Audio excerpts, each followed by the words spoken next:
Hello, welcome to today's yoga teaching. In this session, we are focusing on the true meaning and intention of the science of yoga. In the modern world, yoga has become really a cult of the physical, all about stretching, flexibility, and strength. But there's so much more to the science, so let's go into it and figure out what it's all about. Now, yoga is not a religion. Some people associate yoga with Hinduism. These are two different branches. They both grew up in India, and they have cross-pollinated each other, and they have influenced each other tremendously. But originally, yoga was not a form of Hinduism, and Hinduism is not a form of yoga. We need to understand this because some people have this feeling that I can't do yoga if I'm a Christian or a Hindu or a Muslim or a Jew or whatever religion that is not Hinduism. Well, that's a great misunderstanding. Yoga actually embraces all paths and helps you to go deeper into your own spiritual path, whatever it is. It doesn't matter what belief system that you have brought into your life or has been taught to you by your parents. This can help you to get a greater understanding of that belief system by getting a greater understanding of yourself. Now, yoga is not a practice, it's a way of life. It's a holistic life path, which incorporates everything: diet, the things that we do with our body, our energy, our emotions, our mind, and even our spiritual path. It encompasses everything in the human experience. And the real teaching of yoga is that we are divine, that the God or goddess, creator, super consciousness, the universal field of consciousness, whatever words that you like to use. And remember, words are really limitations. They are concepts. And the concept is not the thing itself. The concept is actually what we're trying to transcend through yoga, because the word gets in the way. The yoga helps us to transcend that conceptual thinking and experience directly our own divinity, our true essence that's within us. Now, we are considered through yoga and through experience to be divine beings having a human experience. And this is the beauty, that anything that you need to find, you find by looking within yourself. They say that life is the journey from existence back to essence. And until we learn that, we keep coming back into body to figure out who we are and learn this lesson. And this is the great path of yoga. When your mind is still, you start to experience your divinity, your true power.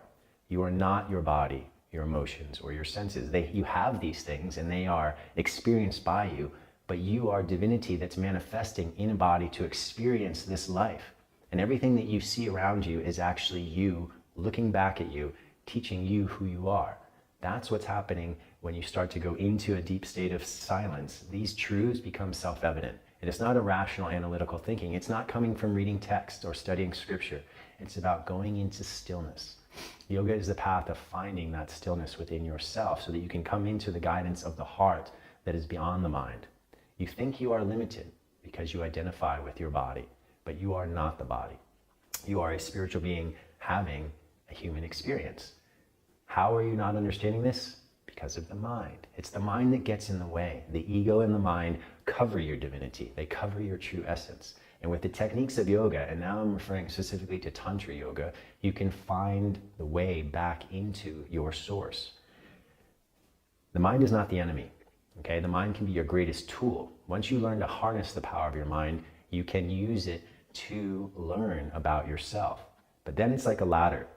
You use the mind to take you to the highest understanding of the mind, and then you step beyond the mind through these practices, and you leave the ladder beside. You don't need it anymore. The mind is your greatest tool, or it can be your greatest enemy, as you know. The chaos and the problems are not happening outside of you. They're happening about what you're thinking about what's happening outside of you. That's the thing that's causing the problem. So let it be your greatest servant, not your master. And through this process of looking within, we can literally reach a state of enlightenment. What does that mean? It's another concept. All it means is that you are experiencing your connection to universal consciousness in this present moment. And the present moment is the gateway to enlightenment. It's the gateway to your highest power, because anything that happened in the past or the future now is just a projection of your mind. And it's actually a game of the mental monkey. The mind is so chaotic, they call it the drunk monkey stung by a scorpion, all over the place. So it doesn't let you experience this present moment.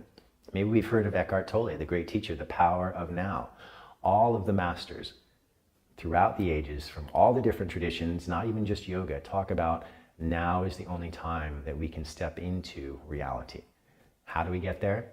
We can do it with our physical practice. We can do it with breathing. We can do it with meditation, visualization, concentration. And all of these are different techniques that are part of the tantric science. So yoga is like removing the dust from the lens. And once you remove that dust, your light shines forth clearly and you see who you are. It's actually really easy in a sense to realize your inner divinity, but most people don't truly want it. Why? Because they're attached to the physical. They're attached to the sensual. There's nothing wrong with the physical and the sensual. We are two things at the same time. We are in the body experiencing the senses, yet we are also the observer, the awareness in which all of this is happening. Your consciousness is infinite. If you can experience the stars, the sun, the moon, the rivers, the mountains, other people, you're experiencing them within your consciousness. They all exist within you. But because we are attached to this focal point, we think that we are somehow separate from all of that. All that you are perceiving is already within you. That's the great teaching of yoga, is how to find that connection. Because as the mind thinks in a dualistic state, it's me or him, me or her. It's high versus low. And that duality is what's keeping us from experiencing the essence of who we are. And there's nothing wrong with duality. It's a great teacher. We are here to learn these lessons through our experience of life. But we can also learn that we are the creator of our reality. And there is no separation between what you see and the seeing and the being who's doing the seeing itself. When you really want this, the universe will reveal it to you. It's a matter of doing some things to help purify. And the science of yoga is the science of purification of the body, energy, emotions, and mind. If you can purify these things and they come into a state of balance, then the answers come to you naturally, effortlessly at that moment when you've come to balance. Now, there is work to get to that level of balance. Don't misunderstand and think that this is easy. But once you go through the purification process, then these things start to flow into your life easily. So there is the work that has to be done. And how do we do it? It's by getting out of the illusion that the mind and the body are you and understanding that you are divine. And we do this through the Tantric yoga system. And it's a process of creating resonance. Resonance means that something is vibrating and there's something else receiving that vibration. And we put ourselves into resonance with the ultimate vibration, the vibration of divinity. And it's done through all these practices that we talk about: physical postures, breathing, concentration techniques, and meditation. These are the main practices of Tantra yoga that help to reveal the divinity to ourselves. And we do this by working with the chakra system. There are 7 chakras in the being. They relate to all of the different energies in the universe, and they help us to balance. Once we open the chakras, first we have to purify them, then we send more energy into them, then they open up, and they open up different levels of consciousness, they open up our psyche, and they purify our karma through the practices. So yoga is a holistic science. If we're only touching the physical, we'll never transcend the limitations of the body. And we'll never get past the mind if our yoga practice is only about stretching and strengthening. Now, we need that strong, healthy body, because if that is in pain or disease, we can't focus on anything else. So this is what's become our ultimate goal in modern yoga somehow. We've lost the essential teachings of finding our divinity through this practice. Once we get to that place of purification, we start to look inside deeper and deeper. We answer the 4 biggest questions that humanity has faced. Who am I? Why am I here? Where am I going? And what is the meaning of my life? These are the greatest questions that all the philosophers throughout time have tried to understand. And many of the philosophers have just tried to use their mind to get there, especially in the West. Descartes said, "I think, therefore I am." The yogis say that is inaccurate, actually. The thoughts are the prevention from understanding who you are. Now, I'm not saying Descartes was not an intellectual understanding. He had great thought process, but he missed the point, and so do many of the Western philosophers, that we are something greater than the mind. Now, if you would like to find the answers to your own questions, you can't ask somebody else to give them to you. Everybody has a unique path. We're all on a unique journey to figure out, what is this all about for me? Because you are different than me in the sense that you are in a different body experiencing your reality. Your mind is manifesting this lesson of life for your specific journey. But the beauty is we're all sharing a fundamental consciousness that's expressed in an infinite variety of forms. That's why there is a sense of union in diversity. So yes, you have a different body than I do, but we share the same fundamental consciousness. It's God or the universe experiencing God or the universe itself through these different vehicles. And that's why we start to look inside to find that connection. What does yoga mean? It means union. It means union not only of the body, energy, emotions, and mind, it means union between your consciousness and the universal consciousness. I think you understand what I'm saying by now. There is a deeper level of yoga that's accessible to all of us. Find a teacher, find the good books that teach you how to do something more than just stretch the body, and you can go into a greater state of awareness of your mission in this life, because we're all here to fulfill a certain role.